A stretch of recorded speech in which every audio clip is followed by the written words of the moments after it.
آج کے اس نئے اور انتہائی دلچسپ گہرے مطالعے میں خوش آمدید۔ آج ہم جس موضوع پر بات کرنے والے ہیں وہ محض کچھ معلومات کا تبادلہ نہیں ہے۔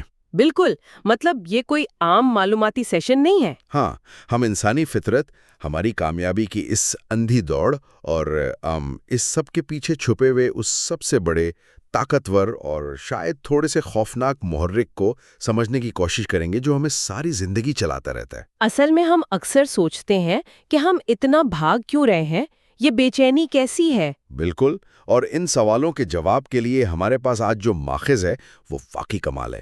ہم ارنسٹ ہیکر کی مشہور زمانہ اور پولٹزر انعام یافتہ کتاب دی ڈینائل آف ڈیتھ یعنی موت سے انکار کا تفصیلی جائزہ لے رہے ہیں۔ اور اس کتاب نے نفسیات اور فلسفے کی دنیا میں ایسا طوفان برپا کیا تھا کہ الزبتھ کبلر راس اور اناٹول بروکارٹ جیسے بڑے ماہرین نے اسے اپنی دہائی کی سب سے شاندار اور چیلنجنگ کتاب قرار دیا تھا۔ یہ بہت بڑی بات ہے، اور اس کتاب کی سب سے خاص بات یہ ہے کہ ارنسٹ ہیکر نے اس میں کوئی بالکل ہی نئی تھیوری ایجاد نہیں کی۔ ہاں، اس نے بکھرے ہوئے علم کو ایک جگہ اکٹھا کیا ہے۔ بالکل، کتاب کے دیباچے میں ہی آٹو رینک کا ایک جملہ شامل ہے جو آج کے دور پر بالکل فٹ بیٹھتا ہے۔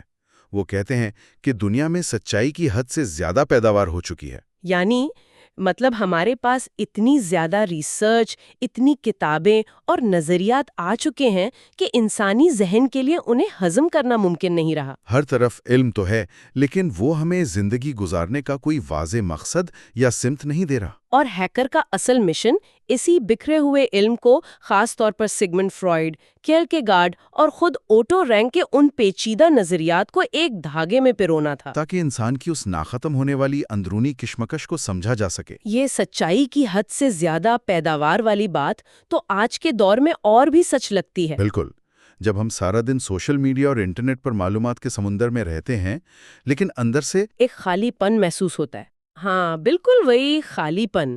تو آئیے اس کی تہیں کھولتے ہیں اور دیکھتے ہیں کہ ہیکر نے اس خالی پن اور بے چینی کی کیا وجہ بتائی ہے۔ اس کی کتاب میں ایک تصور جو سب سے زیادہ نمایاں ہے وہ ہیروئزم ہے، یعنی عظیم بننے کی خواہش۔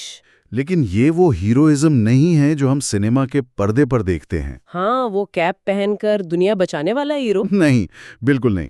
ہیکر کہتا ہے کہ انسانی تاریخ کا سب سے بڑا ڈرامہ یہی ہیروئزم ہے، اور یہ ہماری روزمرہ کی زندگی کا بنیادی حصہ ہے۔ ہم سب کے اندر لاشعوری طور پر ایک ہیرو بننے اور اپنی اہمیت منوانے کی ایک شدید تڑپ موجود ہوتی ہے۔ اور یہ بہت حیران کن ہے کہ اس ہیروئزم کی جڑیں دراصل اس چیز میں ہیں جسے فرائیڈ نے نرگسیت یا نارسسزم کا نام دیا تھا۔ ہم عام طور پر نرگسیت کو ایک بری چیز سمجھتے ہیں، جیسے کوئی شخص خود پسند یا مغرور ہو۔ ہاں، لیکن فرائیڈ کے مطابق بنیادی سطح پر ہر انسان نرگسیت کا شکار ہے، یعنی وہ خود کو کائنات کا مرکز سمجھتا ہے۔ سال بہت زبردست ہے، جہاں وہ کہتا ہے کہ خوش قسمتی یہ ہے کہ میدان جنگ میں تیر آپ کے بجائے آپ کے ساتھ والے شخص کو لگ جائے۔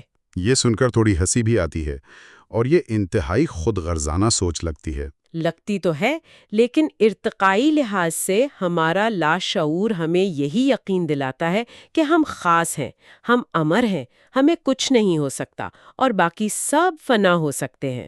یعنی یہی وہ بنیادی نرگسیت ہے جو ہمیں صبح بستر سے اٹھنے اور زندگی میں آگے بڑھنے کی ہمت دیتی ہے۔ بالکل ایسا ہی ہے۔ تو ہم سب اپنے اپنے دماغ کی فلم کے ہیرو ہیں اور باقی سب محض سائیڈ کیریکٹرز۔ اور یہ احساس صرف بڑے ہو کر ہی نہیں آتا۔ کتاب میں بچوں کی ایک اتنی عام اور روزمرہ کی مثال دی گئی ہے۔ اکثر گھروں میں بہن بھائیوں کے درمیان چھوٹی چھوٹی باتوں پر جھگڑے ہوتے ہیں۔ ہاں، جیسے ایک بچہ رو رہا ہے کہ اسے گلاس میں 2 گھونٹ زیادہ جوس کیوں ملا، یا سردیوں میں آگ جلاتے وقت اس نے کاغذ کا بڑا ٹکڑا کیوں استعمال کیا اور مجھے چھوٹا کیوں دیا گیا۔ ہم عموماً اسے بچوں کا بچپنا سمجھ کر مسکرا دیتے ہیں یا انہیں ڈانٹ کر چپ کرا دیتے ہیں۔ بالکل، لیکن ہیکر کی نظر میں اس چھوٹے سے واقعے کے پیچھے ایک بہت بڑی نفسیاتی جنگ چل رہی ہوتی ہے۔ وہ بچہ دراصل کاغذ کے ٹکڑے یا جوس کے لیے نہیں رو رہا ہوتا، وہ بچے کائنات میں اپنی اہمیت منوانے کی جنگ لڑ رہے ہوتے ہیں۔ یہ انسان کی کائناتی اہمیت یا کاسمک سگنیفیکنس حاصل کرنے کی ابتدائی شکل ہے۔ جب ایک بچے کو لگتا ہے کہ دوسرے کو زیادہ توجہ ملی ہے تو اس کا دماغ اسے یہ سگنل دیتا ہے کہ تمہاری اہمیت کم ہو گئی ہے۔ تم اب اس کائنات کے مرکز نہیں رہے۔ اور چونکہ انسان ایک ایسا جاندار ہے جو اپنی قدر و قیمت کا اندازہ علامتوں، رویوں اور احساسات سے لگاتا ہے، تو دوسرے درجے پر آنا اس کے لیے ایک طرح کی نفسیاتی موت کے برابر ہے۔ بالکل، وہ چیختا ہے، لڑتا ہے اور ضد کرتا ہے تاکہ وہ کائنات میں اپنا وہ پہلا مقام دوبارہ حاصل کر سکے۔ اس کے لیے یہ واقعی زندگی اور موت کا مسئلہ ہوتا ہے۔ یہ تو بچوں کی معصوم دنیا کا حال ہے، لیکن حیرت کی بات یہ ہے کہ بالغ ہونے کے بعد بھی ہمارے کھلونے بدل جاتے ہیں، مگر یہ ضد نہیں بدلتی۔ ہم بڑے ہو کر اس کائناتی اہمیت کو کیسے حاصل کرتے ہیں؟ ہیکر بڑی خوبصورتی سے بتاتا ہے کہ ہمارا پورا معاشرہ، ہمارا کلچر، ہماری روایات اور ہمارے شاندار کیریئر دراصل ایک وضع کردہ ہیرو سسٹم ہے۔ یعنی معاشرے نے ہمیں ایک پلے گراؤنڈ دے دیا ہے جہاں ہم سب خود کو ہیرو ثابت کر سکتے ہیں۔ بالکل صحیح۔ ہم بلند و بالا عمارتیں بناتے ہیں، ضخیم کتابیں لکھتے ہیں، بڑی کمپنیاں کھڑی کرتے ہیں، یا کم از کم سوشل میڈیا پر اپنی ایک پرفیکٹ زندگی کی تصویر پیش کرتے ہیں۔ یہ سب دراصل اسی خواہش کی بدلی ہوئی شکلیں ہیں۔ اگر ہم اسے وسیع تر تناظر میں دیکھیں تو یہ تمام تہذیبی کارنامے لاشعوری طور پر موت اور زوال کو شکست دینے کے طریقے ہیں۔ انسان شعوری طور پر یہ جانتا ہے کہ اس کا مادی جسم فنا ہو جائے گا، لیکن وہ اس حقیقت کو ماننا نہیں چاہتا۔ اس لیے وہ چاہتا ہے کہ اس کا نام، اس کا کام یا دولت اس کی موت کے بعد بھی زندہ رہے۔ وہ اپنے آپ کو ایک علامت کے طور پر امر کرنا چاہتا ہے۔ اور ہمارا معاشرہ ایک طرح کا معاہدہ کرتا ہے کہ اگر تم ہمارے بتائے ہوئے راستے پر چلو گے، مثلاً ڈاکٹر بنو گے، بہت پیسہ کماؤ گے، تو ہم تمہیں اس معاشرے کا ہیرو مان لیں گے۔ اور یوں تم اپنی کائناتی اہمیت حاصل کر لو گے۔ لیکن یہاں آ کر موجودہ دور کا ایک بہت بڑا بحران جنم لیتا ہے۔ ہم آج کے نوجوانوں میں ایک عجیب سی بے چینی دیکھتے ہیں۔ جی، دنیا بھر میں نوجوان اس روایتی کیریئر کی دوڑ سے پیچھے ہٹ رہے ہیں۔ ہیکر کے نظریات اس کی بڑی شاندار تشریح کرتے ہیں۔ نوجوان دراصل اس موجودہ ہیرو سسٹم کی کھوکھلی نوعیت کو بھانپ چکے ہیں۔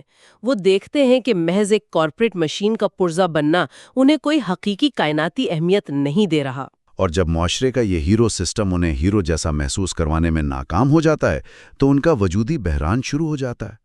وہ سمجھ نہیں پاتے کہ آخر ان کے جینے کا مقصد کیا ہے، جس سے بچنے کے لیے اس نے تہذیب اور کلچر کا یہ غلاف چڑھایا تھا۔ اور وہ حقیقت ہے ہمارے فنا ہونے کا خوف۔ جب تک ہم کیریئر اور پیسے کی دوڑ میں مصروف رہتے ہیں، ہم اس خوف سے بچے رہتے ہیں۔ لیکن جیسے ہی یہ دوڑ بے معنی لگنے لگتی ہے، موت کا خوف سیدھا ہماری آنکھوں میں دیکھنے لگتا ہے۔ یہاں بات واقعی بہت گہری اور تاریک ہو جاتی ہے۔ ہاں، موت کا خوف ایک ایسا موضوع ہے جس پر عام طور پر کوئی بات نہیں کرنا چاہتا۔ کتاب میں مشہور فلسفی ولیم جیمز کی ایک مثال پیش کی گئی ہے جو سیدھی دل پر لگتی ہے۔ وہ کہتا ہے کہ موت انسانی خوشیوں اور دعووں کے اندر ایک کیڑے کی طرح چھپی ہے۔ یہ بڑی زبردست مثال ہے۔ ذرا تصور کریں، ایک بہت ہی خوبصورت سرخ اور چمکتا ہوا سیب ہے، لیکن اس کے بالکل مرکز میں کیڑا موجود ہے جو اسے اندر ہی اندر کھا رہا ہے۔ ہماری تمام تر کامیابیاں اسی سیب کی طرح ہیں۔ ہم باہر سے کتنے ہی خوشباش کیوں نہ لگیں، مرکز میں وہ موت کا کیڑا موجود ہے۔ اب سوال یہ پیدا ہوتا ہے کہ کیا ہم یہ خوف لے کر پیدا ہوتے ہیں یا دنیا ہمیں یہ سکھاتی ہے؟ یہ نفسیات کا ایک بہت ہی پرانا اور بنیادی مباحثہ ہے۔ ماہرین اس حوالے سے دو بالکل مختلف زاویوں سے سوچتے ہیں۔ ایک طرف تو وہ نظریہ ہے جسے صحت مند ذہن کا نظریہ یا ہیلدی مائنڈڈ آرگیومنٹ کہا جا سکتا ہے۔ جی، ہربرٹ مارکیوس اور نارمن او براؤن جیسے بڑے مفکرین اس کے حامی ہیں۔ ان کا ماننا ہے کہ موت کا خوف پیدائشی یا فطری بالکل نہیں ہے۔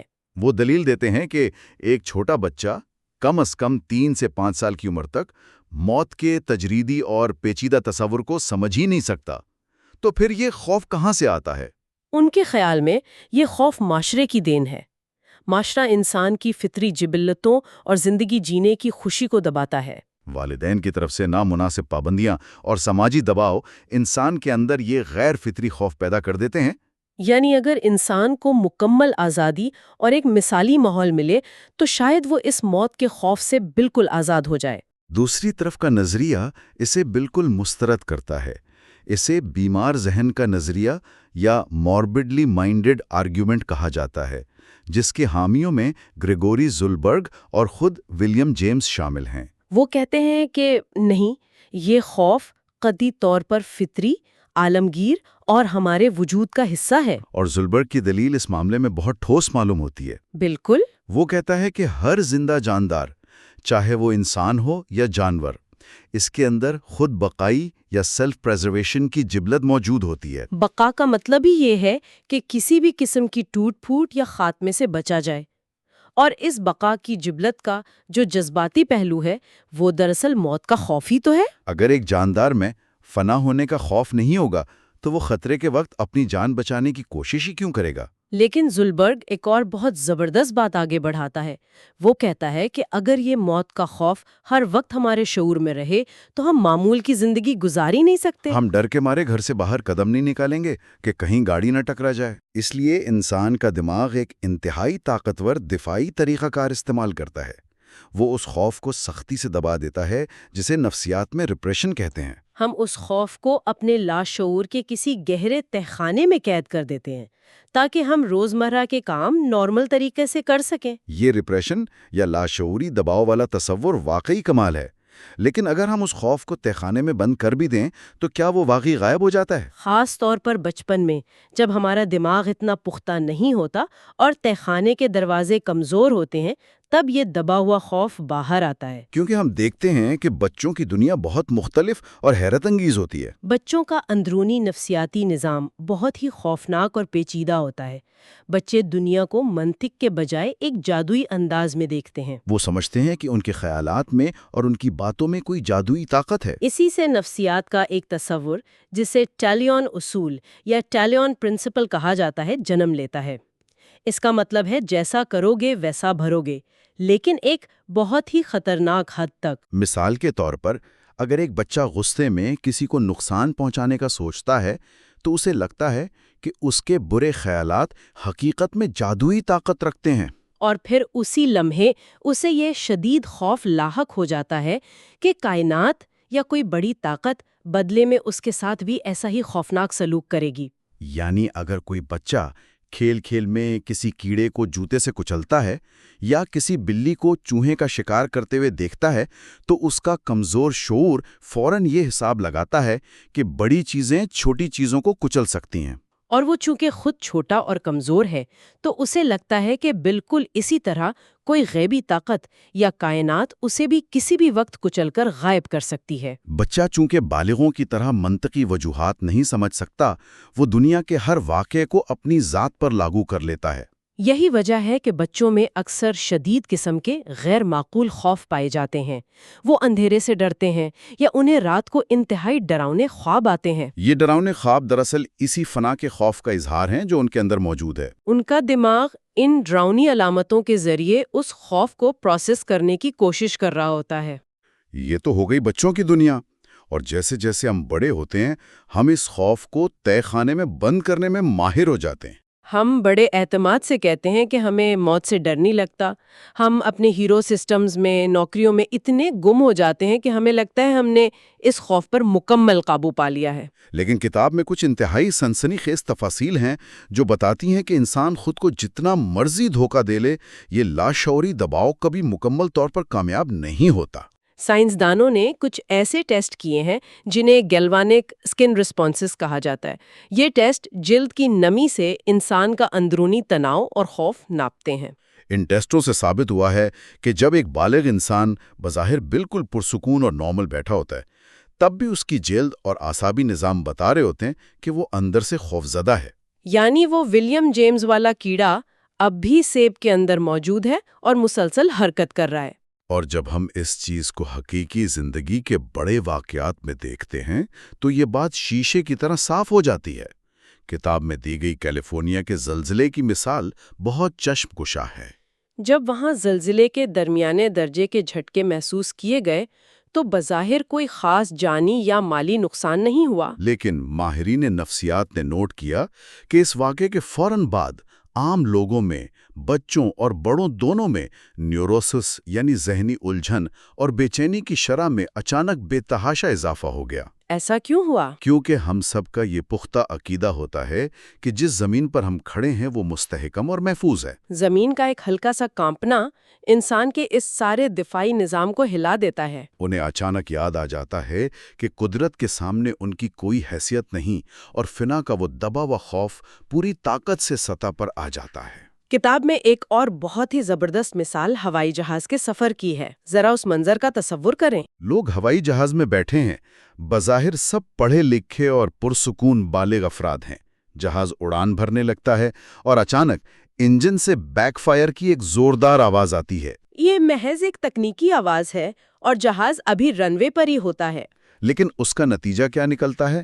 خوف کا ایسا ریلا آتا ہے کہ کچھ بالغ افراد اپنا سارا ذہنی توازن اور تہذیب بھول کر ہنگامی دروازہ کھولتے ہیں اور جہاز کے پروں سے سیدھا زمین پر چھلانگ لگا دیتے ہیں۔ اور اس افراتفری میں وہ اپنی ٹانگیں اور ہڈیاں توڑوا بیٹھتے ہیں، محض ایک آواز سے ڈر کر۔ یہ مثال اس بات کا قطعی ثبوت ہے کہ ہمارے ان پرسکون چہروں اور تہذیب یافتہ رویوں کی تہہ کے بالکل نیچے فنا کا ایک انتہائی وحشیانہ خوف ہر وقت گھات لگائے بیٹھا ہے۔ ایک ذرا سی غیر معمولی آواز ہمارے دماغ کے اس سارے دفاعی نظام اور اس ریپریشن کو لمحوں میں چکنا چور کر دیتی۔ جب پردہ ہٹتا ہے تو انسان کا وہ بنیادی موت کا خوف اسے بالکل بے ساختہ اور غیر منطقی قدم اٹھانے پر مجبور کر دیتا ہے۔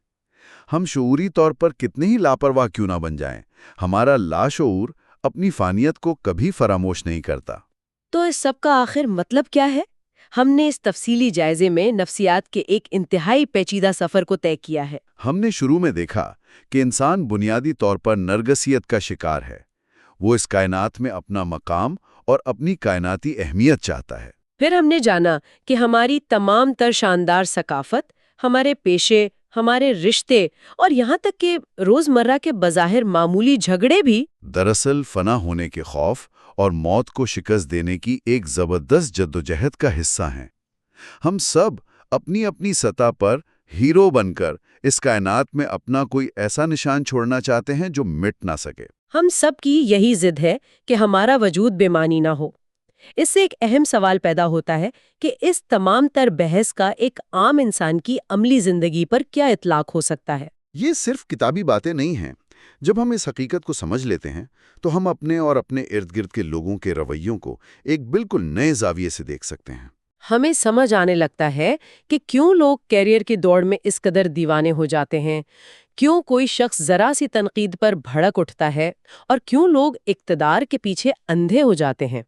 یہ جاننا کہ ہمارے ہر عمل کے پیچھے زندہ رہنے، اہم کہلانے اور موت کی حقیقت سے فرار کی لاشعوری خواہش کام کر رہی ہے، ہمیں زیادہ بصیرت افروز بناتا ہے۔